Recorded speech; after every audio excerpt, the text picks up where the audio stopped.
Evakuasi bangunan di Jalan Andi Arsyad, Kecamatan Soreang, Kota Parepare, Sulawesi Selatan, diwarnai kericuhan. Seorang mama histeris saat petugas hendak mengangkat keluar seluruh barang isi bangunan.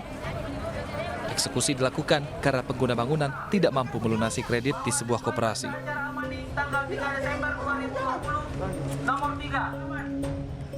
Eksekusi pun mendapat pengawalan ketat dari aparat kepolisian.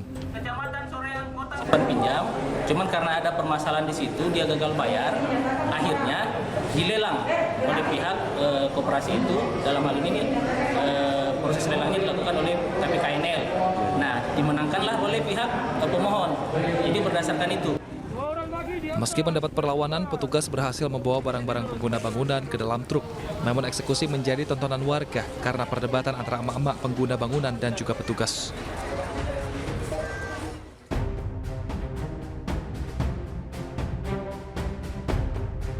Rekaman CCTV di Jalan Jamin Ginting, Medan, Sumatera Utara menunjukkan seorang petugas parkir yang membantu mobil untuk keluar jalan. Namun sopir yang tidak melihat petugas memundurkan mobilnya dan membuat petugas terjatuh. Naas, petugas yang terjatuh terlindas bus Transmetro Daily yang sedang melintas. Akibatnya bagian tubuh, perut, dan lehernya menderita luka memar.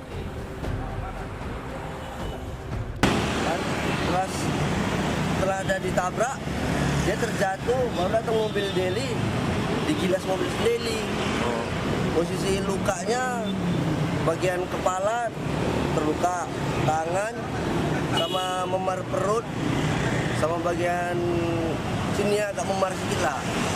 Tapi yang paling parah yang di perut, memarnya.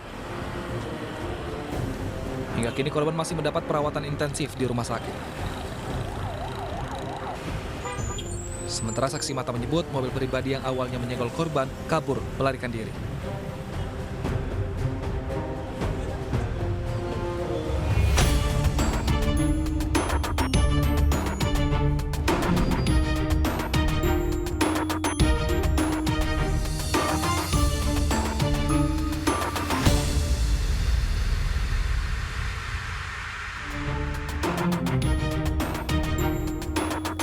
Cinta dihianati berujung petaka. Seorang pria warga negara asing yang cintanya dihianati gelap mata dan menganiaya selingkuhan istrinya. Pelaku yang kesal dan emosi menganiaya rekannya yakni selingkuhan sang istri di sebuah ruko di kawasan Cengkareng, Jakarta Barat. Pemirsa, selain kasus penganiayaan berlatar belakang cinta segitiga, selama 1 jam ke depan, Realita juga akan menghadirkan berita-berita kriminal pilihan. Bersama saya, Arlista Hadi.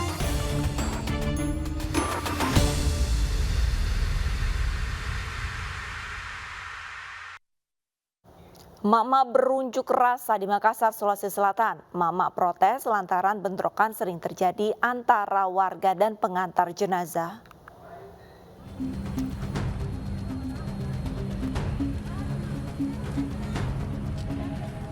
Ratusan mak-mak ini berunjuk rasa dengan berjalan kaki sepanjang 2 km. Mak-mak warga Kampung Batu Tambung, Makassar, Sulawesi Selatan membawa spanduk berisi protes akan bentrok yang terjadi antara pengantar jenazah dan warga.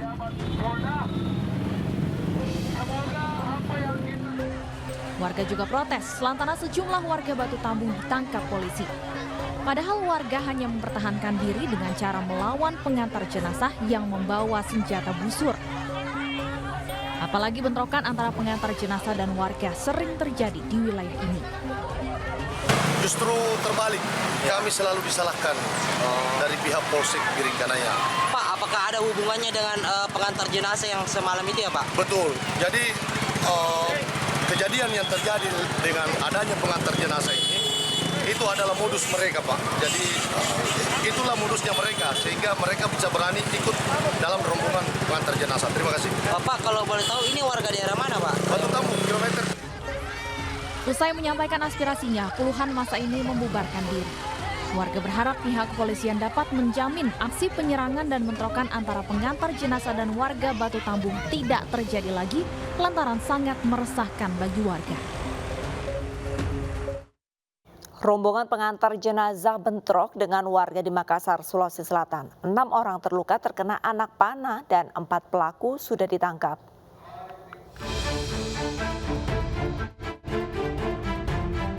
Tim gabungan Polrestabes Makassar bersama Polsek Biringkanaya menangkap pelaku penyerangan rombongan pengantar jenazah yang sedang melintas di Jalan Perintis Kemerdekaan, Kota Makassar, Sulawesi Selatan. Para pelaku dijemput di rumahnya masing-masing di wilayah Biringkanaya dan diminta menunjukkan tempat menyimpan sisa anak panah dan pelontarnya. Di tempat lain, salah satu pelaku diciduk saat sedang tidur. Pelaku kemudian diminta menunjukkan anak panah miliknya yang ternyata disimpan di dalam lemari pakaian kamarnya. 4 orang ditangkap terkait kasus penyerangan ini. Para pelaku kemudian digelandang ke Polsek Biringkanaya untuk diperiksa lebih lanjut. Polisi masih memburu pelaku lain termasuk pelaku utama yang melepaskan anak panah pada sejumlah korban. Saat sekarang ini kita sudah mengamankan 4 orang. Dan masih banyak ya. Untuk korbannya sendiri dan yang di rumah sakit, apakah kondisi mereka sudah membaik atau gimana, Dan? Sudah membaik karena sudah yang di operasi itu yang ada mata panah di sudah operasi. Dan izin, Dan, kalau untuk korban yang di rumah sakit itu sebenarnya berapa banyak sih orangnya? Jumlahnya? Ada 6 orang ya, Bang? Itu rata-rata dari rombongan pengantar jenazah ya, atau gimana, Dan? Semua dari pengantar jenazah. Sebelumnya rombongan pengantar jenazah diserang saat sedang melintas di Jalan Perintis Kemerdekaan, Kota Makassar, Sulawesi Selatan. Rombongan yang mengendarai sepeda motor terpaksa berbalik arah menyelamatkan diri lantaran dilempar batu dan menghindari anak panah. Sementara rombongan mobil termasuk ambulans pembawa jenazah tetap melanjutkan perjalanan meski menjadi sasaran lemparan batu. Kena batu. Jangan kau saya kau, bukan saya kau. Wah, balas mobil kau dong. 6 orang yang merupakan rombongan pengantar jenazah dan warga yang sedang melintas dievakuasi ke rumah sakit karena terkena anak panah di tubuh dan kaki. Penyanyi Audy Item diperiksa 2 jam dan dicecar 14 pertanyaan di Polres Metro Bekasi Kota terkait kasus dugaan pengeroyokan yang melibatkan suaminya aktor laga Iko Uwais. Dirinya menegaskan tidak ada pengeroyokan seperti yang dilaporkan dan berharap penyelesaian yang terbaik.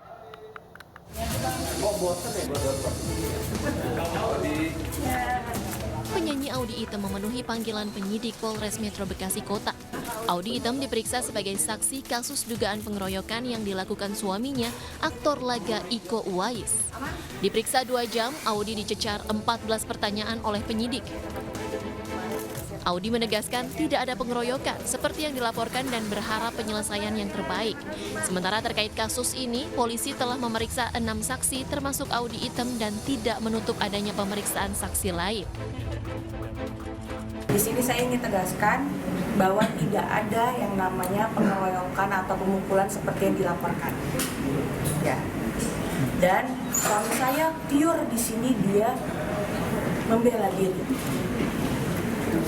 Karena melihat kakaknya terancam oleh Rudi, akhirnya dia membela diri. Akan cabut laporan nggak di Polda, Mbak? Atau terus? Ya pokoknya kita upayakan yang terbaik. Kita mengikuti proses, kita juga kooperatif di sini. Kita juga pokoknya pengen yang terbaik lah untuk semuanya supaya cepat selesai, supaya ini menjadi jalan yang terbaik. Kita akan analisa hasil dari keterangan Mbak Audy dan yang saksi-saksi lainnya dan dilakukan mekanisme gelar perkara. Apakah peristiwa ini termasuk peristiwa tindak pidana atau tidak? Sebelumnya, aktor laga Iko Uwais dan kakaknya Firmansyah dilaporkan ke Polres Metro Bekasi Kota atas dugaan pengeroyokan. Pelapor bernama Rudi merupakan tetangga Iko Uwais yang juga penyedia jasa desain interior. Iko Uwais membantah tuduhan Rudi yang dianggap memutarbalikkan fakta dan telah melaporkan balik tetangganya tersebut ke Polda Metro Jaya.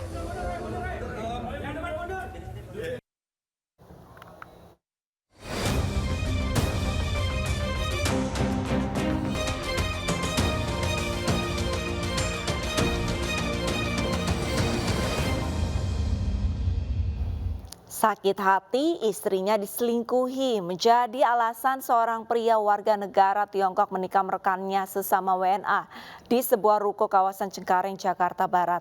Sempat kabur hingga ke Batam, pelaku akhirnya tertangkap saat pulang ke unit apartemennya di Tanjung Duren, Jakarta.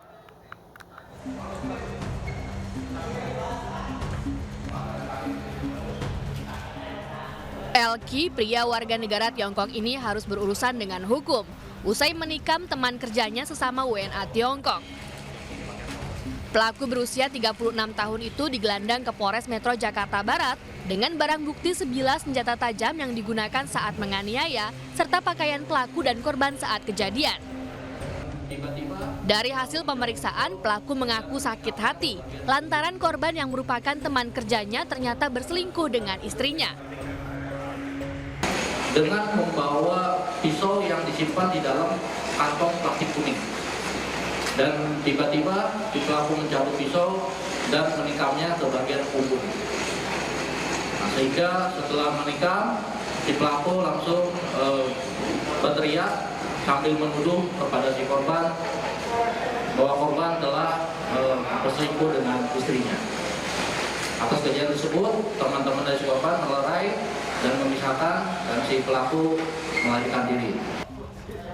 Untuk mempertanggungjawabkan perbuatannya, pelaku kini mendekam di sel tahanan Polres Metro Jakarta Barat. Ia dijerat dengan pasal perencanaan penganiayaan dengan ancaman hukuman 7 tahun penjara. Sebelumnya, pelaku Elki dijemput polisi di unit apartemennya di kawasan Tanjung Duren, Jakarta Barat.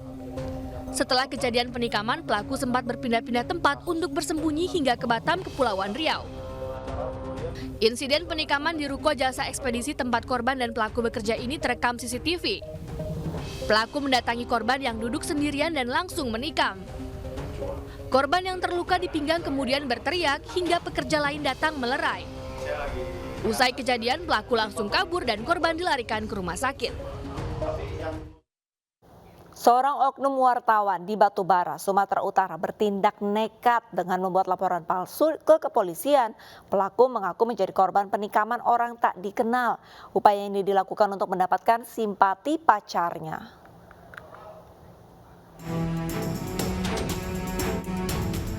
RF, oknum wartawan sebuah media di Batubara, Sumatera Utara tidak menyangka jika ulahnya harus membuatnya berhadapan dengan hukum. Pasalnya, pemuda 21 tahun ini membuat laporan palsu ke kepolisian dengan mengaku menjadi korban penikaman orang tak dikenal. Namun saat disidik oleh polisi, keterangan pelaku bertolak belakang dengan fakta hukum yang ditemukan. Menurut polisi, luka tikaman pada tubuh korban melintang horizontal, sementara sobekan di celananya vertikal. Pelaku pun akhirnya mengaku merekayasa musibah yang menimpanya untuk mengambil simpati sang pacar agar mau menerima cintanya lagi. Dapat membuktikan bahwa kejadian tersebut adalah karangan belaka. Celana yang ditunjukkan oleh si pelapor tersebut sebagai celana yang dia pakai pada saat kejadian, itu robeknya adalah robek di jahitan. Dan arahnya tentu vertikal, arah vertikal. Sementara luka yang dialami oleh si pelapor horizontal. Dengan setulus hati meminta maaf kepada Kepolisian Republik Indonesia, khususnya Polres Batubara dan warga Batubara yang telah melakukan kegaduhan atas laporan palsu saya, dan saya berjanji tidak akan mengulanginya lagi. Keluarga pelaku berharap perkara ini dapat diselesaikan secara restoratif justice sehingga RF dapat berkumpul kembali bersama keluarga. Tidak jadi menikah karena ditinggal sang kekasih, seorang wanita di Kupang, Nusa Tenggara Timur menggugat pacarnya di pengadilan sebesar 1,4 miliar rupiah. Pasalnya penggugat merasa dirugikan karena telah mengeluarkan biaya persiapan pernikahan dan untuk tanggungan hidup anak mereka.